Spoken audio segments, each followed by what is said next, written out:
Se muere, señoras y señores, también la armónica se muere, también se me muere la armónica, todo muere, todo perece, todo cambia y nada permanece, señoras y señores, y sin embargo, te quiero, sin embargo, no es eso lo que hay que discutir. En realidad no hay nada que discutir, pero aquellos de ustedes que tengan un cierto interés, una cierta tribulación, una cierta necesidad de lucubrar algún tipo de manifestación intelectual mínimamente corpórea que les lleve a intuir básicamente dentro de sus propias limitaciones cognitivas de dónde procede el cosmos, tengo un libro que va a hacer sus delicias y que probablemente no van a poder encontrar, señoras con señores, porque no tienen ustedes mis fuentes. A mí que me va a toser. Ustedes no tienen mis fuentes. ¡No! ¡No! Y sin embargo, déjenme leerles algo que es absolutamente épatant, épatant. Ça épate les bourgeois. Hice, señoras con señores, saben ustedes que llevo un montón de tiempo hablando de universos paralelos, de estados infinitos en bucles repetitivos, de escalas sagrado, ho fatto scalo a grado, la domenica di Pasqua. Y bien, señoras y señores, 34, déjenme leerles este extracto. El espacio, repito, para aquellos que son de Sagunto, o de Shogun, he mezclado Sagunto con Shogun, señoras y señores. ¡Ay, el espíritu cognitivo! El espacio, cuando se pone en movimiento, oh, oh, oh, reverberación dramática, nunca deja de fluir. Nunca deja de fluir porque no tiene rozamiento. ¿Recuerdan ustedes que hablamos hace algunos vídeos de que no existe ningún movimiento inicial, como decía Aristóteles? Recuerden ustedes que todo el cientificismo está basado en el aristotelismo absolutamente superado ya por los cuánticos. Y sin embargo, te quiero, y sin embargo, todo el negocio roetzeliano y rockefelleriano de las farmacéuticas, del sector sanitario, de la física, de la química, etcétera, etcétera, que fue tomado a finales del siglo XIX, principios del siglo XX, continúa reverberando en ese concepto aristoteliano absolutamente falaz. Y ese mecanismo, para poder seguir copando el sistema cognitivo y perceptivo de los seres humanos, reverbera en una serie de mecanismos sociopolíticos mirados y basados en monopolizar la percepción del ser humano. Sí, vuelvo a repetir, a través de farmacia, ciencia, educación, comunicación, armamentística, you name it, etcétera, etcétera. Por eso todos aquellos que de alguna manera intentaron compartir sus conocimientos de manera desinteresada fueron condenados al ostracismo, tachados incluso de dementes y deprivados y rapiñados y robados de sus propias patentes y de sus propios descubrimientos, puesto que no estaban dispuestos a someterlos, uno, a un mecanismo de adoctrinamiento global y dos, a un mecanismo mercantil de beneficio de compra-venta. Les hablo de Tesla, como podría hablarles de otros. Tesla, pues, fue la psicofonía, el fantasma del cual parasitaron Edison y tantos otros que robaron sus inventos en base a poder comercializarlos de manera que coyundara con el propio poder fáctico. Bien, básicamente, señoras y señores, cuando hablábamos de la reverberación del espacio y del tiempo, de los universos paralelos, déjenme que les lea este fragmento. El espacio, cuando se pone en movimiento, nunca deja de fluir porque no tiene rozamiento. Bien, volvamos a lo que estaban diciendo desde el principio. Pues si me voy por los cerros de Úbeda o en su defecto de Calatayud. Señoras con señores, Aristóteles hablaba de un impulso inicial que genera un movimiento. que es la misma tesis reverberada del cientifismo oficial que pudiera estar reflejado, por ejemplo, en la teoría del Big Bang de Stephen Hawking, que no tiene nada de original, que viene también reverberado, de la inversión cabalística, de la explosión universal centrípeta, que no centrífuga. Es decir, los cabalistas hablaban efectivamente de que el cosmos nace de una explosión, pero no entrópica, es decir, no en una explosión centrífuga que dispara, dinamita hacia afuera centrífugamente los elementos de la explosión, sino de una implosión, es decir, una explosión centrípeta que dispara todos sus elementos fragmentados hacia adentro. Básicamente, así es como los cabalistas definen el origen del cosmos en términos opuestos a cómo el cientifismo vigente, a través de teorías como el Big Bang, explican el nacimiento y el origen del cosmos y su continua evolución entrópica.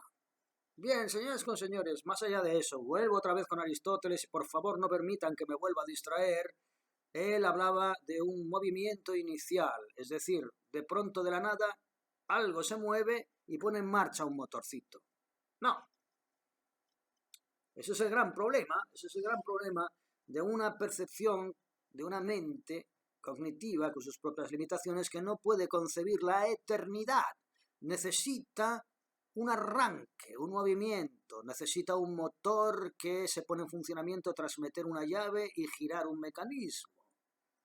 De la misma manera que necesita también un concepto de fin, de un movimiento que desacelera y se finiquita por el desmantelamiento de un motor que activa dicho movimiento.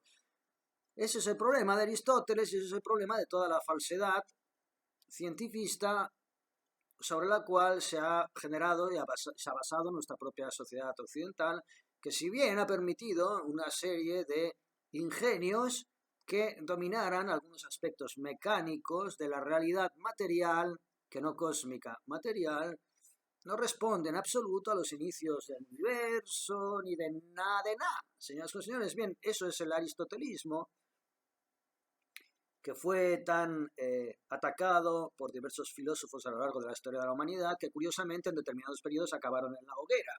Les menciono a Giordano Bruno, y les puedo mencionar a otros que renegaron de sus tesis para no acabar en la hoguera, porque no tenían los huevos que tenía Giordano Bruno, como pudiera ser Galileo, Copérnico y tantos otros. Bien.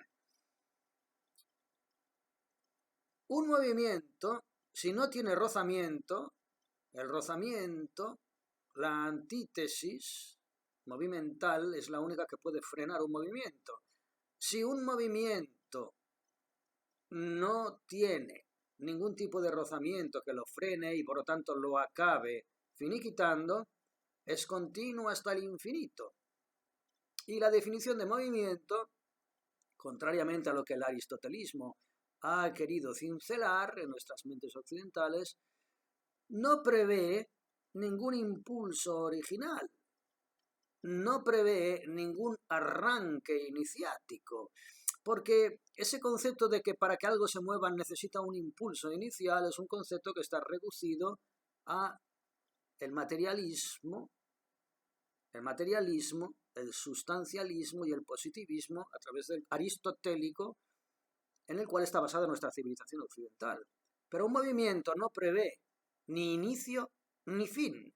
En todo caso puede ser manipulado o variado por un mecanismo de rozamiento que puede alterar su rumbo y su velocidad. Pero el movimiento en sí no prevé. No existe ningún axioma racional que prevea que ese movimiento necesite de un impulso original. Puesto que ese concepto del impulso absolutamente efímero, mortuorio, caduco, en el cual está basado nuestro concepto de la vida y de la muerte, y nuestra interfaz espaciotemporal, el espacio y el tiempo, que son todos puras alucinaciones, la definición del movimiento no prevé ningún impulso original. El movimiento per se es una totalidad cósmica y universal, perenne, permanente. Aquello que puede generar variaciones son esos rozamientos de los cuales después hablaremos. pero no prevé ningún impulso original. Cuando una fuerza es generada, ya por su propia natura, por defecto, el cosmos es una fuerza generada por defecto, existente de manera perenne, permanece. Y cualquier fenómeno que se dé dentro de este movimiento permanente, si quieren ustedes acotado en la interfaz espaciotemporal para que ustedes y yo nos entendamos, porque somos seres sometidos a un sustrato orgánico, nuestra propia existencia, nuestras propias experiencias, a través de nuestras percepciones, emociones, sentimientos, permanecen y son perennes al infinito como ese propio movimiento que no tiene principio ni fin, que nos alberga y que nos contiene. Bien, señoras y señores, esta fuerza puede ser combinada con otras fuerzas. Esta fuerza original, este impulso original básico, el cosmos, con un centro de gravedad permanente que después, en un segundo movimiento creador, se ve circundado por otro anillo, llamado el anillo del caos, que circunda el anillo del cosmos, que es el que de alguna manera, en un espacio intermedio, el espacio intermedio lo podemos llamar el anillo del no pasar, contiene, oprime las manifestaciones del cosmos original. Digamos que de alguna manera le da forma para que pueda tener la entidad de existencia, como los taoístas dicen que la casa no son esas paredes que contienen un espacio, sino el espacio vacío. Usted habita el espacio vacío, no habita las paredes ni el techo. Bien, análogamente el cosmos vendría siendo así, una circunferencia permanente, un movimiento original y final, sin principio ni fin, circundado por un movimiento posterior, el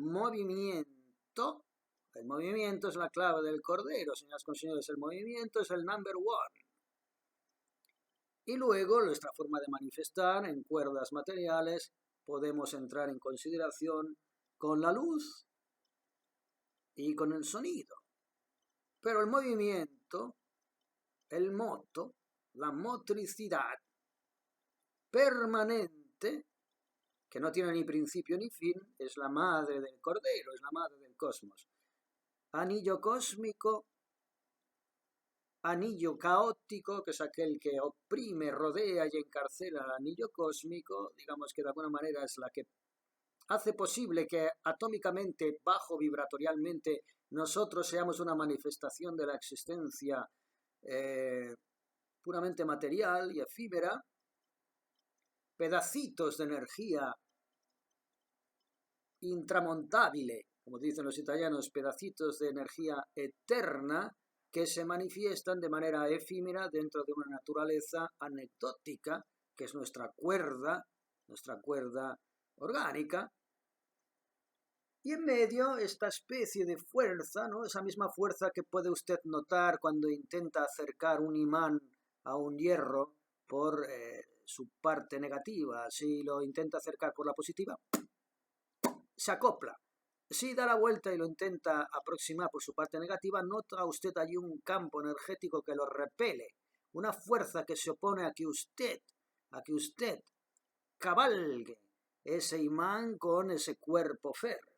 Bien, esa fuerza negativa, repelente, que vendría siendo el anillo del no pasar, intermedio entre el anillo del caos y el anillo cósmico, es en el cual se generan todos los fenómenos, entre comillas, para entendernos, atmosféricos, que dan lugar, que generan la vida y todas sus variedades, cual cristalitos de caleidoscopio infinitamente variados, con infinitas variaciones, cada una de las cuales pueden representar universos paralelos, niveles de conciencia alternativos.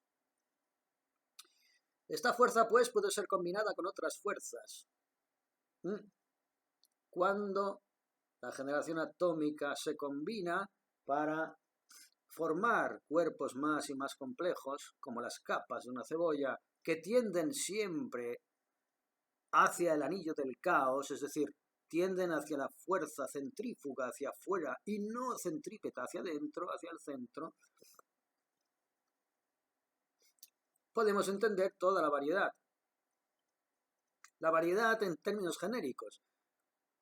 Millones y millones de individuos diversos, con millones y millones de diversas conexiones neuronales y celulares que generan millones y millones de universos paralelos y alternativos que a su vez generan millones y millones de universos paralelos y alternativos. Y señores, absolutamente fuera de nuestra propia capacidad de cálculo material, sistémico, orgánico, sustancial. Esta fuerza, pues, combinada con otras fuerzas, de modo que para todos los fines prácticos cesa de ser una unidad separada, porque de alguna manera somos, de la misma manera que una cebolla, a pesar de tener diferentes capas, no deja de ser externamente una unidad, una cebolla. Nosotros, como cuerpos complejos atómicos con diferentes proporciones de combinación que nos hacen estar más cerca o más lejos de nuestro propio centro de gravedad permanente, nos manifestamos de maneras distintas, no solamente a nivel emocional, sentimental, racional, sino incluso físico. Yo no tengo nada que ver físicamente con Jennifer Lawrence, y lo celebro. Y lo celebro porque si no, no la desearía, como yo la deseo. Sin embargo, aún retiene su carácter original, esa conjunción de átomos que generan nuevas y nuevas variaciones cósmicas. Y si pudiéramos analizar esa unidad de la que forma parte, encontraríamos allí intacta toda la esencia y toda la base del universo. Señoras y señores, es un tema un poco abstracto y complejo como para resumirlo en un vídeo, pero puesto que me da exactamente igual que se me entienda o se me deje de entender, déjenme que les apunte algunos aspectos de esta realidad abstracta y cósmica que me han llamado la atención. El movimiento original siempre es elíptico. El cosmos, el anillo del cosmos y el anillo del caos, con su espacio del no pasar, son órbitas circulares que podríamos perfectamente representarnoslas en los movimientos planetarios. Después, señoras y señores, todos estos movimientos circulares y orbitarios que se generan entre tres barreras esféricas, esfera del cosmos, esfera del no pasar, esfera del caos, acaban generando también unas fuerzas secundarias alternativas que los ocultos, los místicos, los esotéricos traducen en rayos de energía que siempre son pares, es decir, rayos de energía que son como un cuerpo reflejado en un espejo.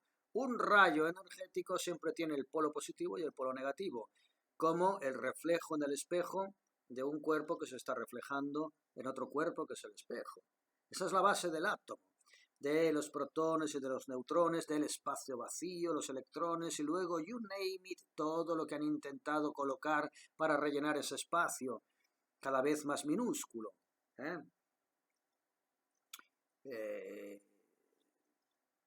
¿Cuántos bosones de Higgs, fotones, 150.000 maneras diferentes de expresar lo mismo, como hay 150.000 religiones que expresan en última instancia exactamente lo mismo. Y el movimiento original, el movimiento cósmico, siempre es de carácter circular. Cuando todos esos rayos combinados con esos movimientos circulares energéticos que oscilan en anillos de caos y en anillos creativos primigenios de cosmos, etcétera, etcétera, generan alteraciones, generan cruces, generan intersecciones que indefectiblemente provocan angulaciones que se oponen naturalmente a la órbita circular. En esas angulaciones, en esas tangentes que generan ángulos rectos o isósceles, etcétera, etcétera, aparecen fuerzas reverberadas que, si bien tienen exactamente la misma conformación orbitaria y circular original del anillo cósmico y del anillo caótico, chocan entre ellas y al chocar, puesto que como entidades reverberadas de esas energías secundarias se convierten en fuerzas que se disparan en ángulos rectos, al chocar entre ellas, ¿qué pasa cuando usted choca con un cuerpo que va en ángulo recto? Generalmente, su fuerza motriz y su masa corporal reacciona ante un choque con otro cuerpo análogo con un movimiento que desvía su ángulo recto y se convierte en un movimiento orbital o circular, como lo son las órbitas primigenias del anillo cósmico y del anillo caótico. Y bien, los átomos, ahí tenemos la conformación del átomo, el átomo con su protón y su electrón, que también giran orbitariamente en torno a un núcleo, análogamente a lo que podemos llamar las fuerzas primigenias del cosmos. Un estado intermedio sería pues todo el equilibrio planetario, ¿no? Sistema solar, con el Sol, con la Tierra orbitando alrededor del Sol, con la Luna orbitando alrededor de la Tierra, etcétera, etcétera. Todos son mecanismos análogos, como el otro día hablábamos de la espiral de Fibonacci, por ejemplo, ¿no? Esa conformación espírica que se puede encontrar tanto en las huellas dactilares como en los anillos de un tronco de árbol seccionado, como en el crecimiento del tallo de determinadas plantas. Ese movimiento helicoidal que tiende hacia un centro de gravedad permanente. Bien, esa es la naturaleza. Y los átomos, primigeniamente, como el propio cosmos, tienen un movimiento orbital, elíptico y circular. Al chocar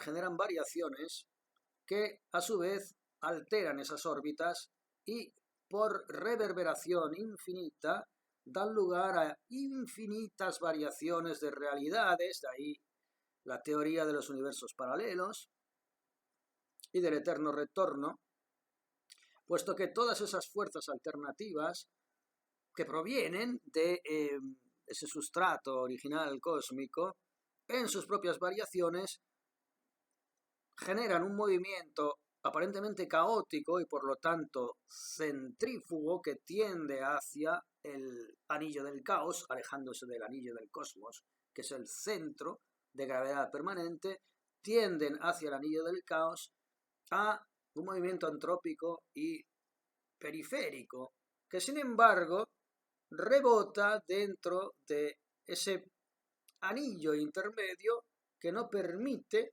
que esos átomos atraviesen hacia el espacio exterior, que es el anillo del no pasar, que lo llaman los esotéricos, y generan un movimiento de retroceso en los átomos que han llegado a esas fronteras por vía de esos rayos que los han generado, que retroceden hacia el centro.